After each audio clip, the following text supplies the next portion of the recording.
महाराष्ट्राचा आवाज आपल्या हक्काचा। नवा आवाज महाराष्ट्र न्यूज चॅनल मध्ये आपले स्वागत आहे। तर पाहूया आजच्या महत्त्वाच्या काही घडामोडी। उल्हासनगर शहरात सर्रासपणे लॉजिंग बोर्डिंगच्या नावाखाली वेश्या व्यवसाय सुरू असल्याची बाब समोर आली आहे।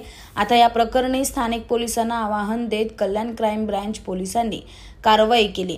यात पोलिसांनी 10 जणांना ताब्यात घेतले।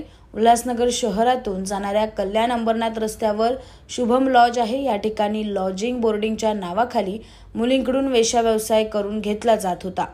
याविषयी कल्याण क्राईम ब्रांचला माहिती मिळताच रात्रीच्या सुमारास शुभम लॉजवर धाड टाकत ग्राहक आणि महिलांना ताब्यात घेण्यात आले। आता या प्रकरणी गुन्हा दाखल करण्यात आला असून पोलीस अधिक तपास करत आहे।